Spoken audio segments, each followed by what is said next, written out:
Përshëndetje të dashur miq. Sot është 22 prili, që është dita e 57 botërore e tokës. Po, edhe në Kinë tema e këtij viti është të vlerësojmë burimet natyrore dhe të mbrojmë Kinën e bukur. Kjo është pikërisht shprehja konkrete e konceptit të planit të 15 vjeçar për ndërtimin e një Kine të bukur. Ai e kthen objektivin strategjik të vendit në praktik mjedisore, ku mund të marrë pjesë çdo njeri thjesht duke theksuar një perspektivë me bashkëjetesë harmonike midis njeriut dhe natyrës. Po sigurisht, dhe tani le të shohim një video të shkurtër që kemi krijuar me inteligjencë artificiale, pra me rastin e kësaj dite botërore.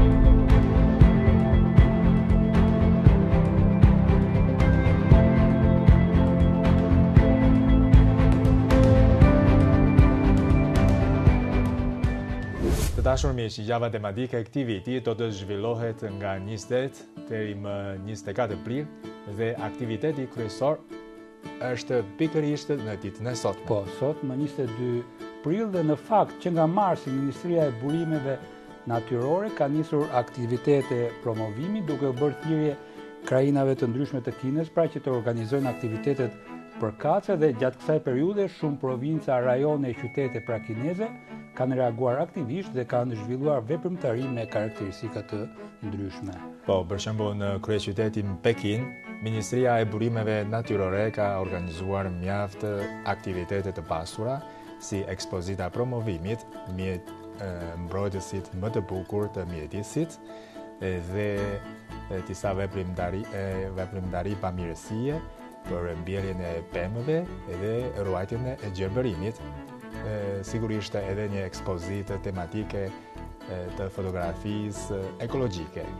Krahas këtyre edhe Shoqata e Gjeologjisë e Pekinit ka organizuar studiuesi dhe ekspertët për në shkollat fillore dhe të mesme për të dhënë mësime edukative mbi këtë ditën botërore. Po, ndërsa po të kalojmë pastaj në Shangaj, më 1 prill ky metropoli Kinës Lindore nisi veprimtaritë e muajit të tokës pra të vitit 2026 në pjesën lindore të qytetit me fokus publikimin e rezultateve ekologjike të atij që quhet Parku i Yjeve në 10 vjetët e fundit dhe veprimtaritë përfshinin forume, tregje dhe praktika për të rinj vizitorët, punonësit dhe banorët u ftuan të merrnin pjesë në veprime mjedisore duke zgjeruar konceptin e zhvillimit të qëndrueshëm nga festimet për në jetë drejt jetës së përditshme. Edhe këtu Shoqata Gjeologjike e Shangajit do të organizojë më 25 prill, pra pas 3 ditësh,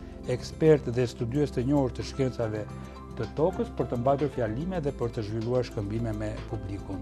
Po, edhe qyteti tjetër në veri të Kinës, quhet Tianjin, ka organizuar një veprimtari përpara kësaj dite botërore për vëshkim ekologjik të zogjve, i cili ka dhënë një shans të mirë për fëmijët edhe të rinj që të njohin llojet e zogjve.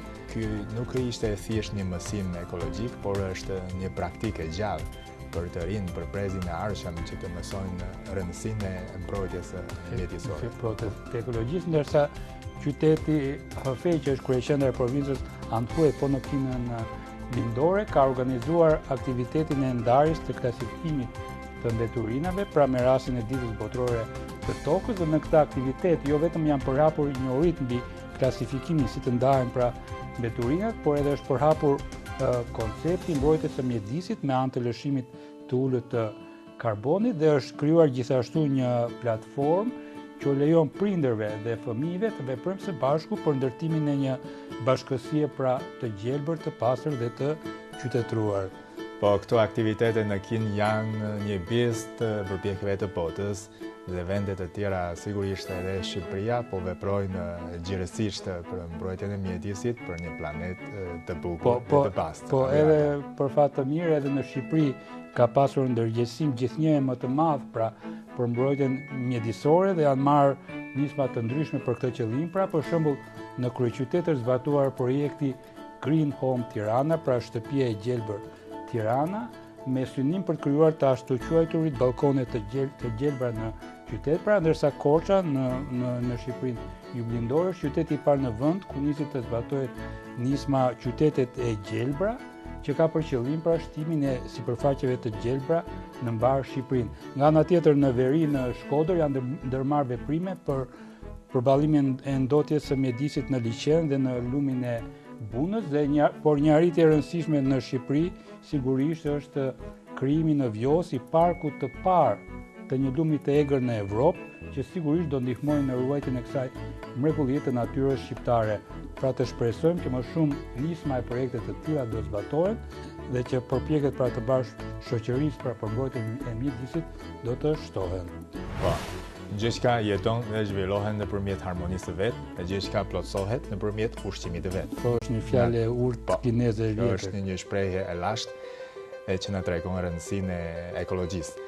Dhe natyra sigurisht është vatra e të gjitha qenieve, duke përfshirë edhe njeriu. Natyra ka lindur dhe ka ushqyer njerëzit, prandaj ne njerëzit duhet të respektojmë dhe të mbrojmë natyrën e vet. Po, siç thuhet, duhet të ruajmë natyrën e mjedisin ekologjik si sytë e ballit, pra siç ruajmë sytë e ballit, duke promovuar këtë formimin pra e harmoninë, krijimin e një marrëdhënie harmonike njeri-natyrë. Po, përballa vështirësive në menaxhimin global të mjedisit, Bashkësia Ndërkombëtare duhet të mbajë përgjegjësi, të bashkojë forca, të mbrojë shtëpinë tonë të përbashkët të bukur, edhe të ndërtojë së bashku një komunitet të jetës midis njeriut dhe natyrës.